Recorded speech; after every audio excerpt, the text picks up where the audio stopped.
한 절씩 교독하실 때 오늘 우리에게 주시는 하나님의 말씀을 우리 함께 다 들으시기 바랍니다. 하나님의 말씀은 살아있고 활력이 있어 좌우의 날선 어떤 검보다도 예리하여 혼과 영과 및 관절과 골수를 찔러 쪼개기까지 하며 또 마음의 생각과 뜻을 판단하나니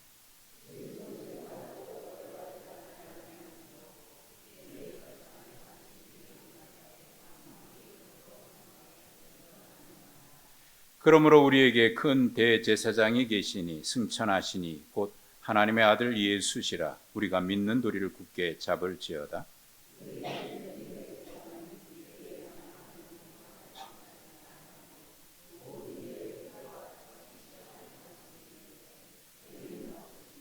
함께 읽습니다. 그러므로 우리는 긍휼하심을 받고 때를 따라 돕는 은혜를 얻기 위하여 은혜의 보좌 앞에 담대히 나아갈 것이니라. 아멘. 한 주 동안 잘들 계셨습니까? 함께 예배하게 돼서 참 감사하고 또 하나님의 은혜가 기대가 됩니다. 좌우 앞에 계신 분들하고 한번 반갑게 이렇게 인사하십시다. 사랑합니다. 축복합니다.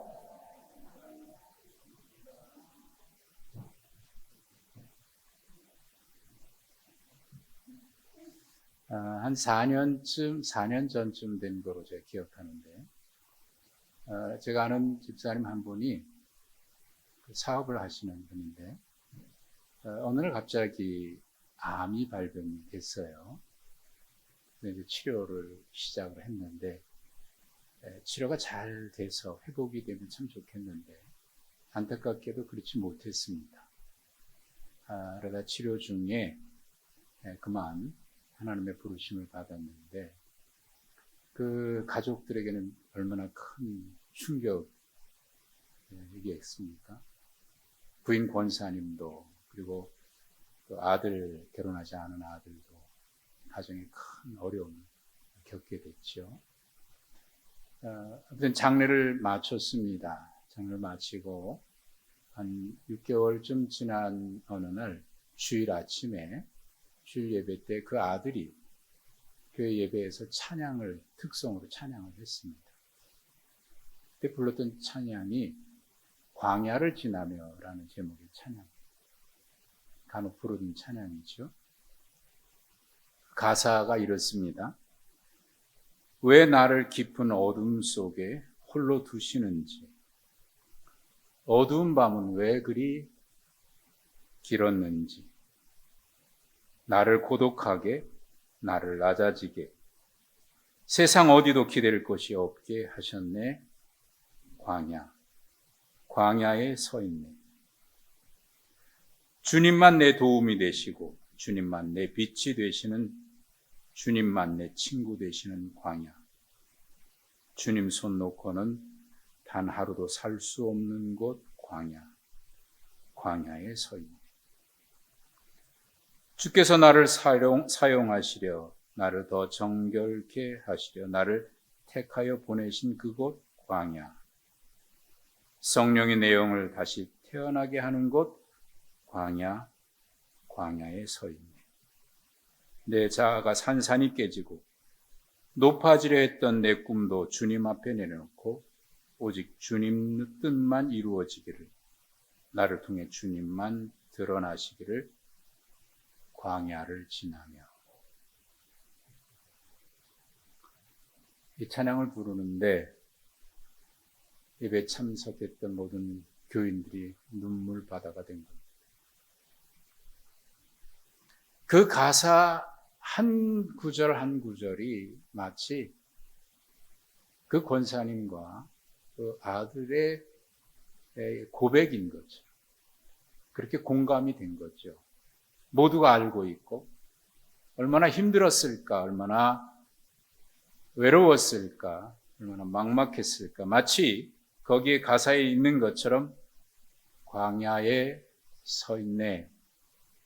이 고백이 그들의 고백처럼 공감이 되기 때문에 그렇습니다.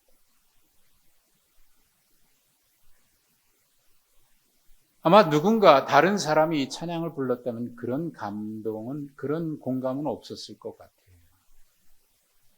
그러나 그 청년이 불렀던 그 가사의 고백은 찬양에 있는 가사라기보다는 자기가 실존적으로 경험하고 있고 지금 그런 시기를 지나가고 있는 자기의 고백처럼 그렇게 불렀던 찬양이니까 그 교인들이 그것을 알고 있기에 공감이 돼서 그렇게 눈물을 흘렸던 거죠. 어쩌면 이 가사, 찬양의 가사처럼 우리의 인생이 광야를 지나는 것과 같다고 할 수가 있겠습니다. 어떤 때는 평범한 광야이기도 하지만 막막한 광야, 정말 어둠이 왜 이렇게 긴지 주님 손 놓고는 단 하루도 살 수 없어서 힘들고 외롭고 고독하지만 그래도 주님 손잡고 걸어가는 그 길. 그 당시는 몰랐지만 주님께서 내 자아를 깨트리고 주님만 의지하도록, 그래서 주님 뜻만 이루어지도록 나를 다듬어 가셔서 훈련시키셔서 나를 사용하시기 위해서 걸어가게 한 그 길. 그래서 그게 그 광야를 걸어가고 있다. 힘들고 외롭지만 그때 우리의 손을 잡아주시는 분이 계시다고 오늘 성경은 말합니다. 막막할 때 정말 주님 손 놓고는 단 하루도 살 수 없어서 그렇게 휘청거리면서 걸어가고 있는데 그때 우리의 손을 잡아주시는 분이 계시다고 오늘 성경은 우리에게 말씀하고 있습니다. 오늘 말씀 끝부분에 마지막 절에 그러므로 우리는 긍휼하심을 받고 때를 따라 돕는 은혜를 얻기 위하여 은혜의 보좌 앞에 담대히 나아갈 것이니라 라고 말씀하고 있습니다. 아니, 담대히 은혜의 보좌 앞에 담대히 나아갈 수 있다고 단언해 주고 있습니다. 여기서 은혜의 보좌라고 하는 표현이 나오는데 이 은혜의 보좌는 구약시대에 지성소 안에 언약궤가 있는데 그 언약궤 덮개 위를 말합니다. 하나님의 자리, 하나님의 보좌입니다. 그러나 구약시대의 이 하나님의 보좌인 이 언약궤 덮개 위에 이 은혜의 보좌는 두려움의 자리였습니다. 구약의 대제사장이 1년에 한 번만 들어갈 수 있는 곳입니다. 이 지성소에 들어가기 위해서 대제사장은 자신이 죄인이기 때문에 자신의 죄를 씻어내기 위한 엄격한 규례를 따라서 정결 예식을 거행합니다. 그리고 번제를 드리고 그렇게 자기 자신을 정결케 한 뒤에야 이 지성소에 들어갈 수 있습니다. 그것도 1년에 단 한 번, 대속죄일에 말입니다. 그런데 그때도 그런 엄격한 정결 예식을 거행하고 들어감에도 불구하고 두려움이 있습니다. 하나님 앞에 누가 감히 설 수 있을까? 죄인인 인간이 어찌 하나님 보좌 앞에 설 수 있을까? 그런 두려움입니다. 그래서 그때 제사장들은 그런 두려움 가운데 옷깃에 방울을 달고 들어갔다고 하지요. 혹이라 계속 밖에서 방울 소리가 들리면 아직 제사장이 살아있구나. 근데 방울 소리가 들리지 않으면 혹 하나님의 심판으로 징계로 죽은 것이 아닐까 그런 두려움이 있었기 때문에 그렇습니다. 그런데 그것이 오늘 은혜의 보좌라고 얘기합니다. 감히 그 자리에 설 수 없는데 오늘 말씀의 12절 13절에 보면 이런 말씀이 있습니다. 하나님의 말씀은 살아있고 활력이 있어 좌우의 날선 어떤 검보다도 예리하여 혼과 영과 관절과 골수를 찔러 쪼개기까지 하며 또 마음의 생각과 뜻을 판단하나니 지으신 것이 하나도 그 앞에 나타나지 않음이 없고 우리의 결산을 받으실 이의 눈앞에 만물이 벌거벗은 것 같이 드러나느니라 라고 말씀하고 있습니다. 새번역 성경으로 좀 읽어드리면 좀 더 이게 마음에 와닿는데 하나님의 말씀은 살아있고 힘이 있어서 어떤 양날 칼보다도 더 날카롭습니다. 그래서 사람 속을 꿰뚫어 혼과 영을 갈라내고 관절과 골수를 갈라놓기까지 하며 마음에 품은 생각과 의도를 밝혀냅니다. 하나님 앞에는 아무 피조물도 숨겨진 것이 없고 모든 것이 그의 눈앞에 벌거숭이로 드러나 있습니다. 우리는 그의 앞에 모든 것을 드러내 놓아야 합니다. 양날의 칼보다도 더 날카롭다. 마치 수술하는 의사가 수술집 칼을 들고 사람을 해부하듯이 그런 날카로운 칼이 하나님의 말씀이라는 겁니다. 그래서 그 앞에는 숨길 수가 없어요. 감출 수가 없습니다. 모든 것이 드러납니다. 마치 MRI 촬영을 하면 우리 속에 있는 모든 부분들이 다 드러나듯이, 낱낱이 드러나듯이 하나님 앞에는 감출 수도 없고 모든 것이 다 드러난다는 거예요. 그 앞에 우리 인간이 어떻게 하나님 앞에 설 수 있을까요? 사무엘서서는 그 거룩하신 하나님 앞에 우리가 누가 서리요 그렇게 두려움으로 고백했어요. 그런데 오늘 본문에는 그 자리가 은혜의 보좌라고 얘기해요. 은혜의 보좌라고. 어떻게 그래 됐을까요? 이유가 있습니다. 우리를 도우시는 분이 계시기 때문에. 우리의 연약함을 동정하시는 분, 우리와 똑같이 시험을 받으신 그분이 우리를 도우시기 때문에 그분을 가리켜서 오늘 성경은 우리에게 계시는 큰 대제사장이라고 얘기를 했습니다. 14절에 그분은 우리에게 있는 큰 대제사장이 계시는데 그분은 승천하시니 곧 하나님의 아들 예수시라. 부활해서 승천하신 그분이 계시기 때문에 이 두려움의 자리가 이제는 은혜의 보좌가 되었다는 거예요. 그분의 은혜를 힘입어서. 그럼 그분은 지금 어디 계실까요? 좀 뒤로 갑니다만 히브리서 7장 25절에는 이렇게 말씀을 했습니다. 그가 항상 살아 계셔서 우리를 위해서 하나님 보호자 우편에서 친히 간구하고 계신다고 얘기해요. 그분 때문에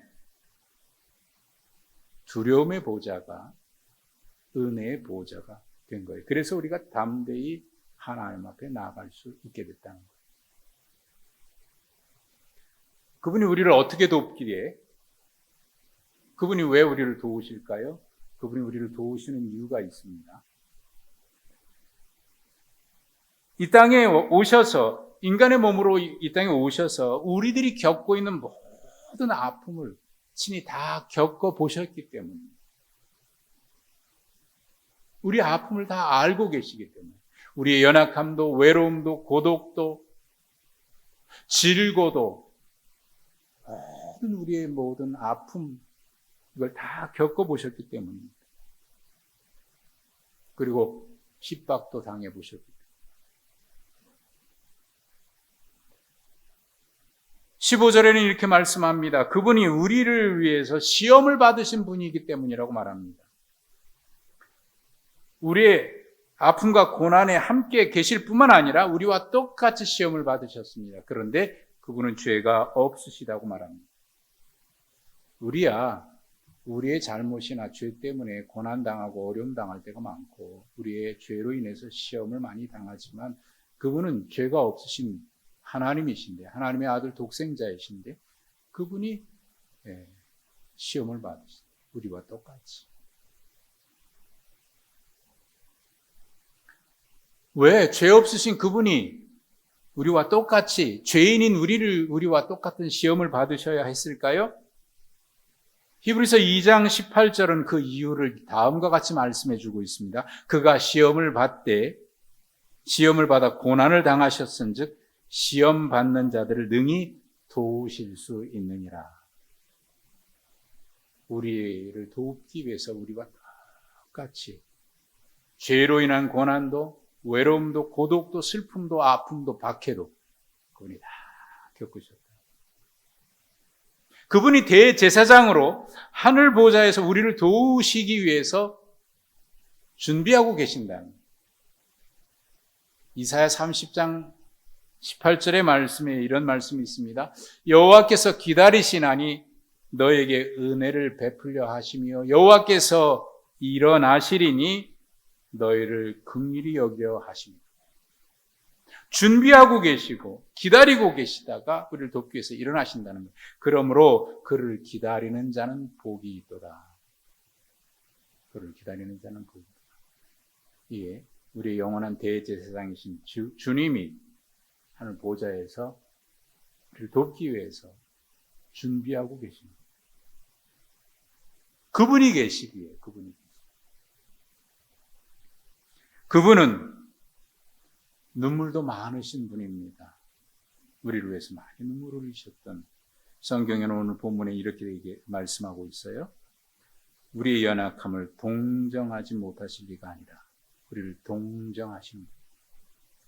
여기 이 동정이라고 하는 표현을 썼는데 이거는 우리와 똑같이 함께 고난당하고 함께 아파하고 함께 그 자리에 있다라고 하는 그런 뜻을 가지고 있는 단어예요. 그죠? 우리가 동정이라고 말할 때 그런 동정이 아니고 그 자리에 함께 계시고 우리와 함께 그 아픔의 자리에, 외로움의 자리에.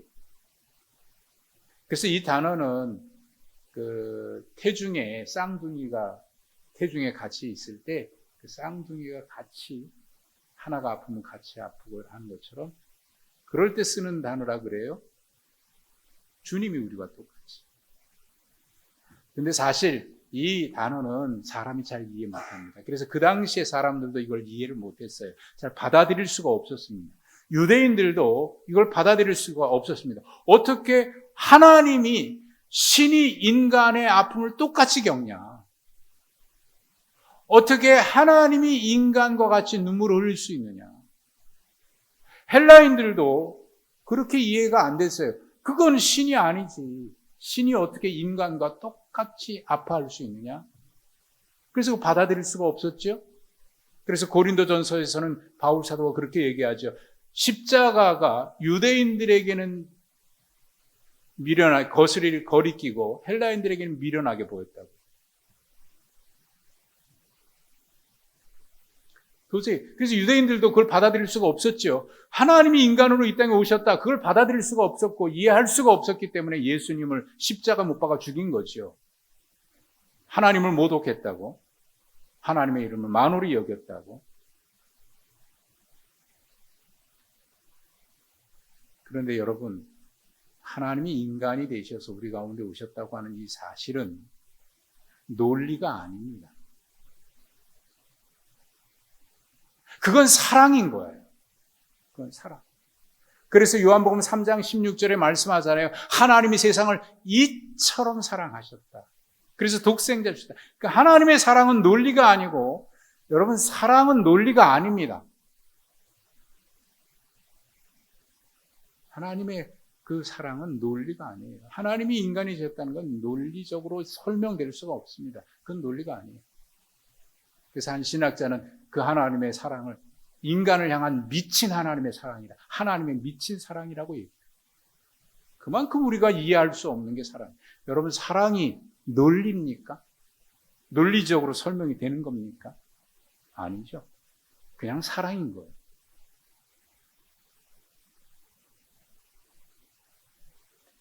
그래서 하나님의 인간을 향한 그 사랑을 성경에서는 아주 독특한 단어로 썼습니다. 오직 하나님이 인간을 향한 긍휼의 마음, 사랑의 마음이라고 말할 때만 이 단어를 쓰는 독특한 단어예요. 다른 데는 이 단어를 쓸 수가 없습니다. 스플랑크니조마이라고 하는 헬라어. 이걸 성경에는 긍휼, 사랑 혹은 불쌍히 여김 이렇게 번역이 성경 곳곳에는 돼 있어요. 근데 이거는 하나님이 인간을 향한 사랑, 긍휼 이걸 표현할 때만 이 단어를 써요.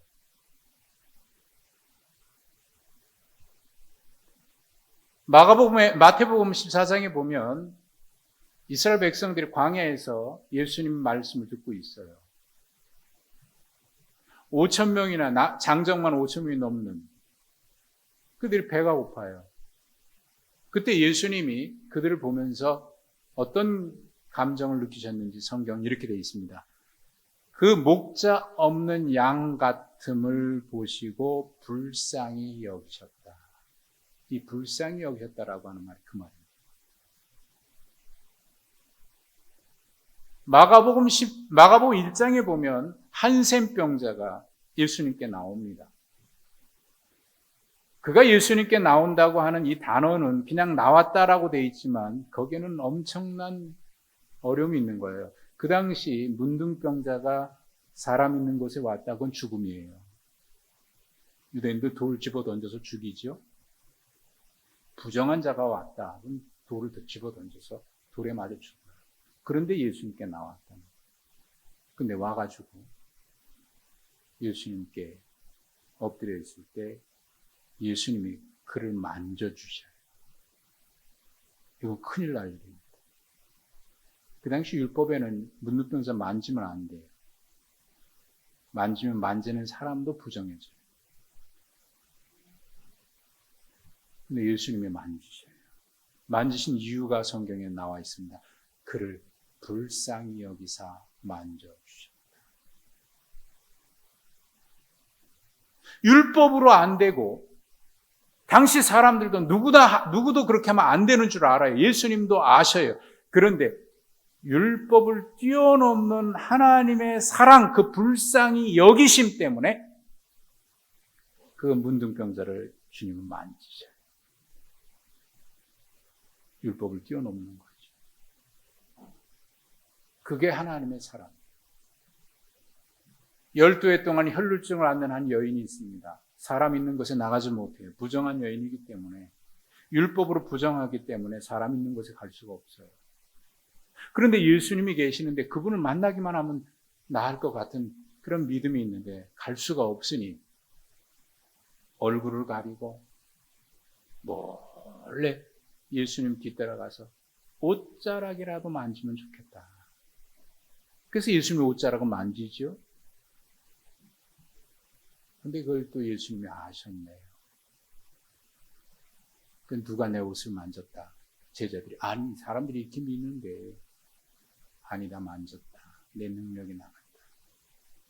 그를 불쌍히 여기사 고쳐주시다. 그게 하나님의 인간을 향한 사랑의 마음입니다.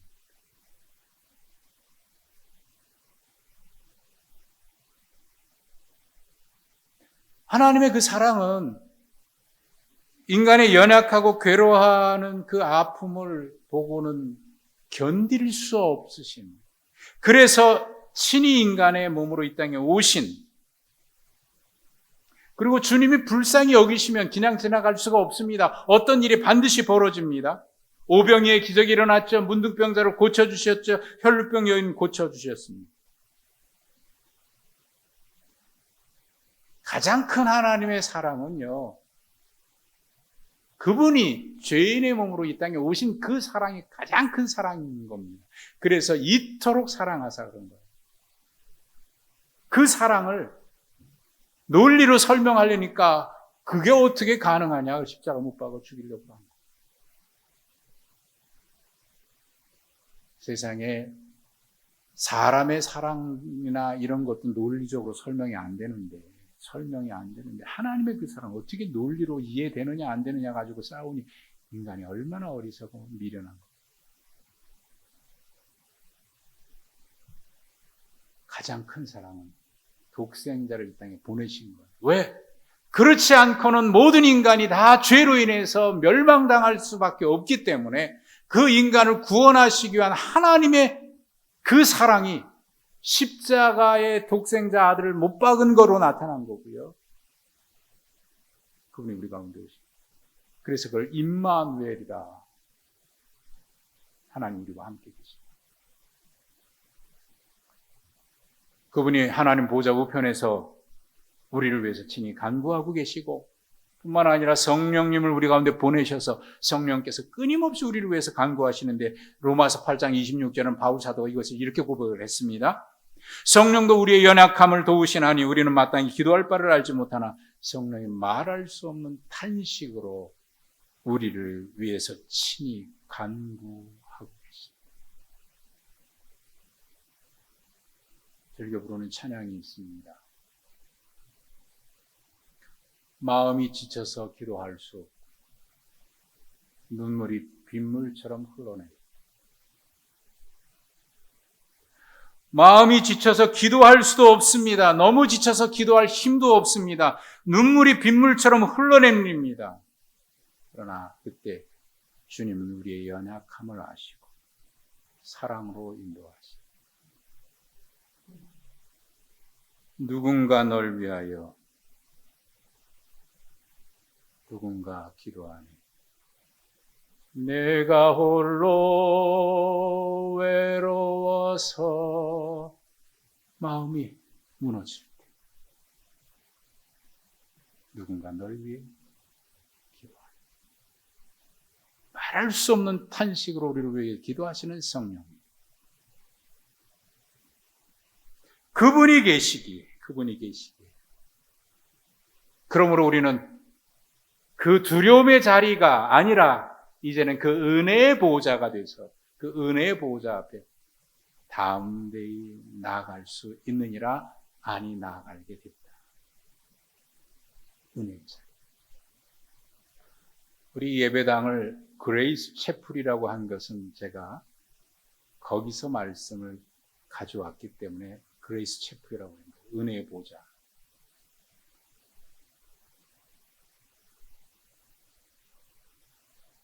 그러므로 그 하나님의 보호자, 은혜의 보호자 앞에 나아갈 때 히브리서 기자는 우리에게 몇 가지를 얘기합니다. 첫째는 믿는 도리를 굳게 잡으라 14절입니다. 믿음으로 나아가라는 거예요.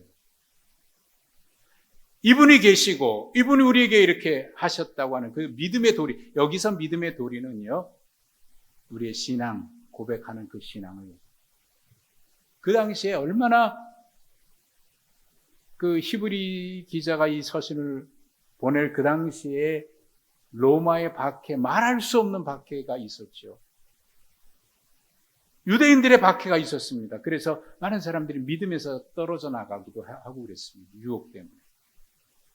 얘기하는 것. 믿음의 도리를 굳게 잡으라. 흔들리지 말고 주님을 깊이 신뢰하라. 2층 도서관에 하나님의 타이밍이라고 하는 책이 있을 겁니다. 제 서재에 있는 걸 거기다가 갖다 두었는데 그 책에 보면 하나님과 우리와의 관계에 대해서 3가지 영적 단계를 얘기하는데 첫째 단계, 편의점 단계. 마치 편의점에 뭐 필요하면 가서 사듯이 하나님과 우리와 영적인 단계가 편의점 단계가 있고 둘째 단계는 위기 단계. 그래서 도움을 요청하기 위해서 어떤 어려움이 있을 때 도움을 요청하기 위해서 하나님께 나아가는 그런 영적인 상태를 위기 단계, 2번째 단계. 3번째 단계는 확신 단계. 어떤 상황에서도 어떤 그 평안하든지 어려움이든지 어떤 상황에서도 언제나 하나님의 선하심을 기대하고 신뢰하기 때문에 언제나 하나님 앞에 나아가는 단계, 편의점 단계, 위기 단계, 확신 단계. 우리는 어떤 단계예요? 혹시 하나님 편의점에 뭐 필요한 물건이 있을 때만 가서 찾아가듯이 그렇게 편의점 단계입니까? 아니면 위험이 있을 때만, 어려움이 있을 때만, 아니면 항상 나는 주님 앞에 있는 것이 좋아서? 윌리엄 템플이라고 하는 신학자가 있습니다. 이분이 이런 얘기를 했습니다. 하나님과의 관계에서 그 교제 이상 가는 것은 아무것도 없다. 하나님과의 교제 그 이상 가는 건 아무것도 없다. 그건 조건이요? 아니다. 하나님과의 이런 교제를 가진 사람들은 비록 아무것도 없어도 그는 진실로 부한 사람이다. 하나님 앞에 나갈 때 믿음을 굳게 하고 우리는 믿음 그대로 하나님을 신뢰하고 2번째, 하나님은 우리에게 긍휼하심을 베풀어 주신다는 사실을 믿다. 여기 긍휼하심이라고 하는 이 단어도 아까 말씀드렸던 그 하나님의 긍휼, 불쌍히 여기심 그하고 거의 같은 의미를 가지고 있는 단어. 물론 플랑크니조마이라고 하는 단어를 쓰지는 않았습니다. 여기에서는 엘레오스라고 하는 단어를 썼습니다만 그 단어도 역시 그런 의미를 담고 있는 단어예요. 히브리로 말하면 하나님의 사랑, 자비, 헤세드지. 그래서 윌리엄 버클레이라고 하는 신학자는 이 하나님의 자비는 그분이 인간을 이해하는 능력, 그리고 직접적으로 경험한 것에 근거한 자비다. 마음으로 내가 알고 있어 이 정도가 아니라 직접 체험했고 경험했고 박해도 당해봤고 외로움도 눈물도 흘려셨던 하나님의 동정, 독생자 예수 그리스도의 동정, 그래서 우리보다 더 큰 시험을 받으셨죠. 당시 박해 속에 있는 히브리서의 이 서신을 받고 있는 그리스도인들은요, 정말 외로웠을 거예요. 힘들었을 거예요. 하나님은 어디 계실까? 우리가 종종 하는 그런 질문이죠. 하나님이 계시다면 왜 이렇게 고난이 길까? 그런 문제 때문에 고민하고 갈등하고 있었을 때 히브리서 기자가 이 표현을 써서 보낼 때는 하나님이 우리와 함께 계시다고 하는 그 사실을 그들로 하여금 좀 분명히 알고 깨닫고 위로받았으면 좋겠다는 그런 마음으로 이런 표현을 쓴 거예요. 그래서 하나님의 긍휼, 불쌍히 여기시고, 저는 이 하나님의 그 긍휼이 여기시는 그 마음을 제가 많이 위로를 받았습니다. 힘들고 외로울 때, 아무도 알아주지 않는 것 같은 외로움과 고독이 있을 때, 주님 앞에 눈물 흘리고 있을 때, 주님이 제 마음에 주신 그런 마음은 그거예요. 힘드냐? 네, 힘들어요. 나보다 힘드냐? 억울해요. 그래, 나도 억울하다. 나보다 더 억울하다. 내가 너와 함께입니다. 내가 너와. 그 마음에 그런 주님의 느낌이 오는데요. 문제가 여전히 있지만 제 마음속에 있었던 그런 모든 문제들이 싹 눈도 뜨시 그냥 없어지는데요. 그냥 쏟아지는 거예요, 눈물이 한없이.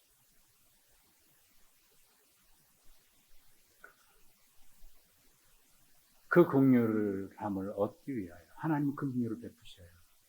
세 번째는 때를 따라 도우신다. 여기 때를 따라 돕다라고 하는 이 말은 가장 정확한 시간에 라는 뜻입니다. 가장 정확한 시간에. 조금의 오차도 없이 하나님은 당신을 신뢰하는 사람을 돕는데 정확하게 도우셔요. 빨리 해도 우리가 몰라요. 빨리 하면 우리가 모를 뿐만 아니라 그게 왜 필요한지도 모르고 고마운지도 몰라요. 지나가도 안 돼요.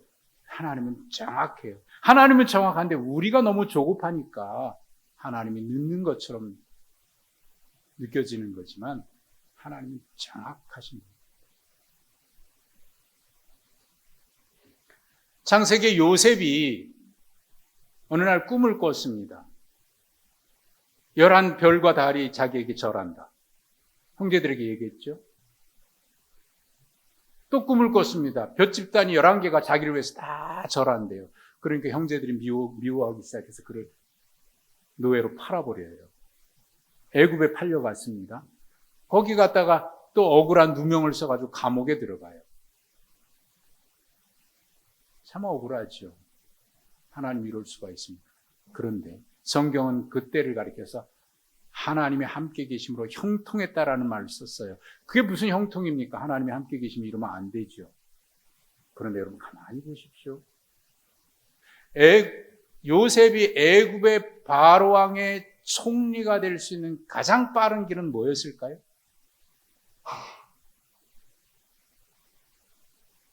보디발의 감옥에 들어가 있는데 그 감옥은 아무로 들어가는 감옥이 아니에요. 노예는 들어갈 수 없어요. 거기에는 바로왕의 술 맡은 관원장, 떡 맡은 관원장이 들어간 거예요. 그러면 거기는 고위 관료들만 들어갈 수 있는 감옥인 거예요. 근데 거기에 요셉이 노예가 그 안에 들어가요. 그리고 술 맡은 관원장, 떡 맡은 관원장의 꿈을 해석해 주죠. 그리고 술 맡은 관원장은 요셉의 해석대로 복직이 됐습니다. 그럴 때 요셉에게 당신 나를 좀 기억해 달라고. 잊어버려요. 2년이 지난 어느 날. 하나님 왜 이렇게 늦어집니까? 하나님 나 잊어버리셨습니까? 근데 2년 뒤에 바로가 꿈을 꾸는데 아무도 해석 못해요. 그때 술 맡은 관원장이 생각나서 감옥에 2년 전에 감옥에서 만났던 그 청년. 이런 청년이 있습니다. 그 불러와라. 그래서 꿈을 해석해 주죠. 바로 왕이 그를 애굽의 총리로 세웁니다. 여러분 이거 기가 막힌 거 아니에요? 이 장면을 여러분 드라마나 영화로 본다 그러면요 아마 닭살이 다 돋아요. 정말 하나님은 틀림없다 말이에요. 그럼 하나님은 정확하신 분이에요. 지난주에 사도행전에 바울 사도가 로마로 가는 그 배 안에서 있었던 일들, 이해할 수 없는 일이죠. 어찌 왜 그런 일이 자꾸 벌어지나. 그런데 정확하게 하나님은 네가 가이사 앞에 가서 증언할 것이다. 여러분 그런 일이 없었다면 바울이 어떻게 가이사 앞에 가서 증언할 수 있어요? 정확한 거죠. 놀라운 거예요. 그 믿음은 하나님의 백합. 시편 103편 13절 14절의 말씀은 이런 말씀이 있습니다. 하나님이 자식을 긍휼히 여김같이 여호와께서는 자기를 경외하는 자를 긍휼히 여기시나니 이는 그가 우리의 체질을 아시며 우리가 단지 먼지뿐임을 기억하십니다. 우리를 창조하신 그분, 우리를 구원하신 그분이 우리를 나보다 나를 더 잘 아시지 않겠습니까?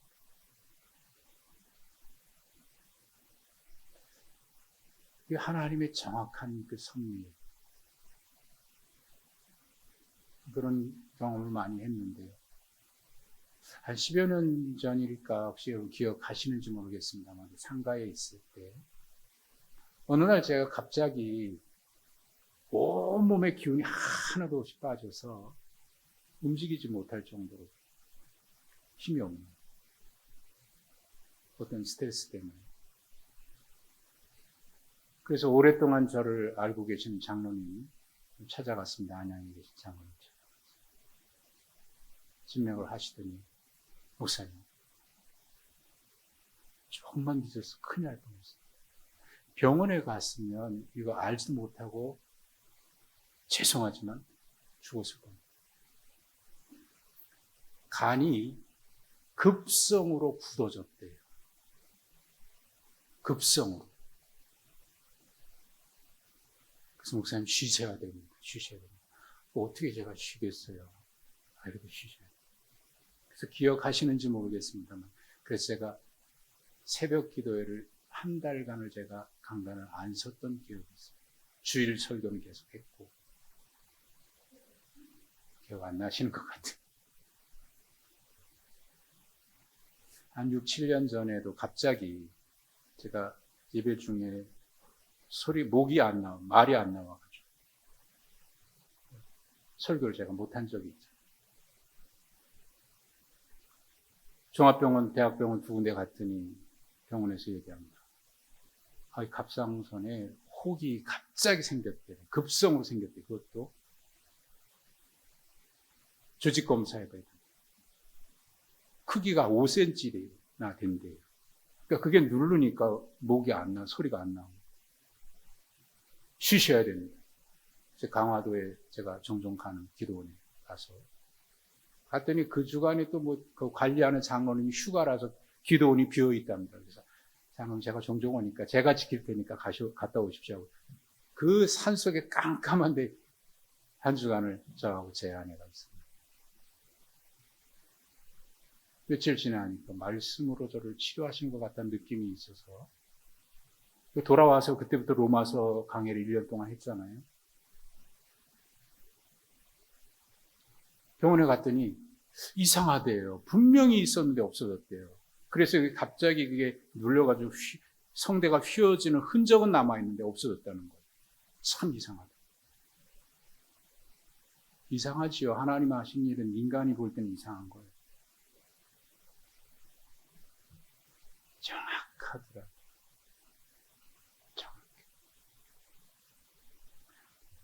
그 하나님의 보좌, 은혜의 보좌, 우리가 나아갈 수 있게 된 것이 영원한 대제사장, 그분이 계시기에, 그러므로 때를 따라 돕는 은혜를 얻기 위해서, 긍휼하심을 받고 때를 따라 돕는 은혜를 얻기 위해서 믿음의 도리를 굳게 하고 주님을 신뢰하면서 그 앞에 나아갈 수 있다고 하는 것, 이것만큼 우리 신앙생활하는 사람들에게 가장 큰 축복이 어디 있을까요? 우리는 행복한 사람들입니다. 여러분, 그 은혜의 보좌 앞에 오늘도 내일도 우리가 담대히 나아가지 않겠습니까? 그 길을 주셨습니다. 그렇게 우리가 늘 신앙 안에서 하나님을 뵙는 그런 은혜가 있게 되기를 주님의 이름으로 축복합니다. 하나님 참 감사합니다. 주님 앞에 예배할 수 있다는 게 얼마나 감사한지요. 주님의 은혜와 사랑 생각하면 그저 눈물만 흘릴 뿐입니다. 그 은혜와 사랑 감사해서 이 시간 주님 앞에 감사하며 주여 무엇으로 보답할 수 있으리까? 보답할 수 없는 줄 알기에 이 마음 다하여 이 몸 다하여 예배하오니 영광 받아 주시옵고 이 땅에 살아가는 동안 날마다 주님의 은혜의 보좌 앞에 머물러 살아가는 이 모든 삶이 되게 하옵소서. 예수님의 이름으로 기도하옵나이다. 아멘.